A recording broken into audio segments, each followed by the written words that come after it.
Assalamualaikum warahmatullahi wabarakatuh. Perkenalkan, nama saya Lisa Arum Bustiani dengan NIM H1A11933 dengan mata kuliah Ketenagakerjaan dan Hubungan Industrial. Baiklah, di sini saya akan menyampaikan materi tentang pemutusan hubungan kerja atau PHK.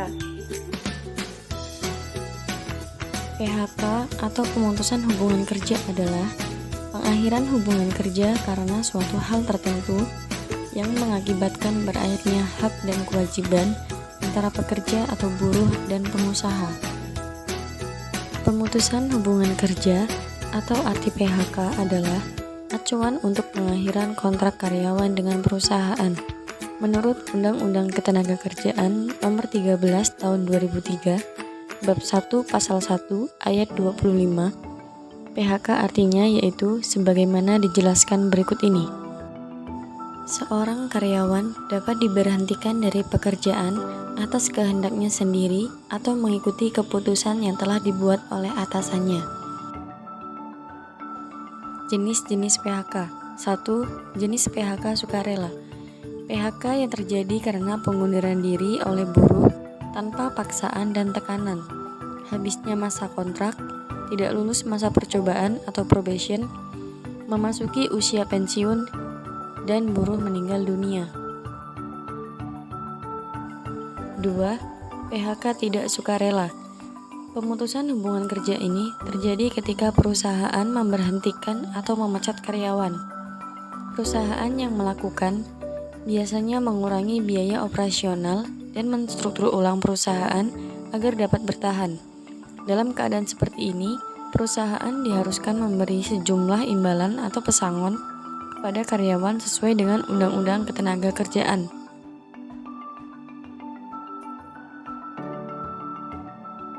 Selama 7 bulan tidak menerima upah dari pihak perusahaan, ratusan buruh di Kabupaten Karawang, Jawa Barat pada Rabu siang berunjuk rasa di depan kantor Bupati. Mereka menuntut upah gaji mereka yang belum dibayar oleh pihak perusahaan selama mereka bekerja. Padahal menurut mereka perusahaan ini masih mempekerjakan mereka setiap harinya. Ratusan buruh ini bekerja di PT Anugrah Sedaya atau PT AJS yang berlokasi di kawasan Anggadita, Kecamatan Kelari, Kabupaten Karawang, Jawa Barat. Perusahaan PT AJS menurut mereka tidak pernah membayarkan upah gaji mereka selama 7 bulan. Padahal pihak perusahaan selalu mempekerjakan mereka di saat banyaknya produksi. Selain itu juga perusahaan PT AJS ini dalam pembayaran gaji mereka tidak menentu. Buruh mempertanyakan soal gaji mereka yang belum dibayar oleh pihak perusahaan karena tidak pernah direalisasikan. Ratusan buruh ini sengaja datang ke kantor Bupati Karawang untuk meminta bantuan hak-hak buruh yang belum dibayarkan. Para aksi buruh ini berharap pemerintah daerah segera membantu untuk menyelesaikan persoalan ini, sehingga pihak perusahaan ada itikad baik untuk melunasi gaji mereka yang belum tuntas dibayarkan. Kemudian, bagaimanakah perjanjian kerja bersama mengatur mengenai penggajian?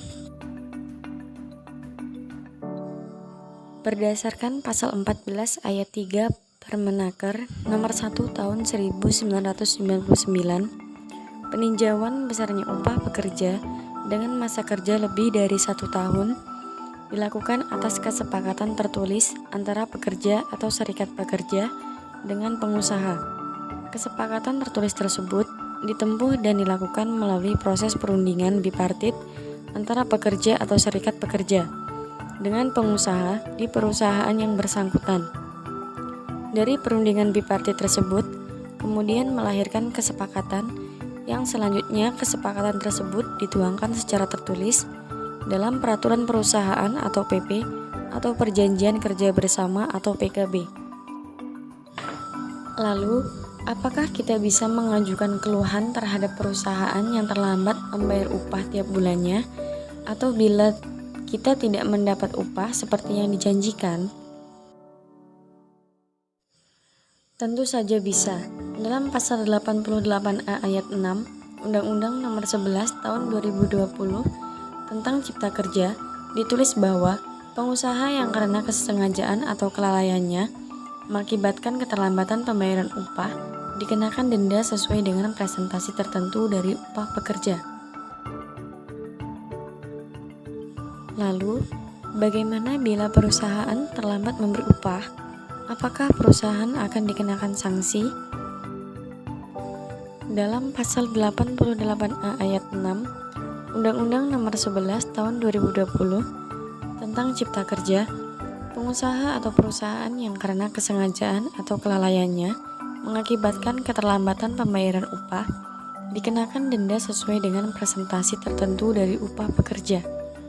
Kemudian, bagaimana prosedur memperkarakan masalah keterlambatan pembayaran gaji oleh perusahaan? Seperti yang diatur dalam Undang-Undang Nomor 2 Tahun 2004 tentang penyelesaian perselisihan hubungan industrial, prosedurnya adalah 1. Mengadakan perundingan bipartit atau antara pekerja dan pengusaha secara musyawarah untuk mencapai mufakat. Apabila dalam waktu 30 hari setelah perundingan dimulai tidak tercapai kesepakatan, upaya selanjutnya adalah perundingan tripartit, yaitu dengan melibatkan Dinas Ketenagakerjaan dan Transmigrasi setempat. Pada tahap ini, Anda perlu mengajukan bukti-bukti bahwa perundingan bipartit telah dilaksanakan, namun gagal mencapai kesepakatan. Kemudian, apabila perundingan tripartit tetap tidak menghasilkan kesepakatan, maka salah satu pihak dapat mengajukan perselisihan ini kepada Pengadilan Hubungan Industrial. Sekian penjelasan materi mengenai pemutusan hubungan kerja. Saya akhiri. Wassalamualaikum warahmatullahi wabarakatuh.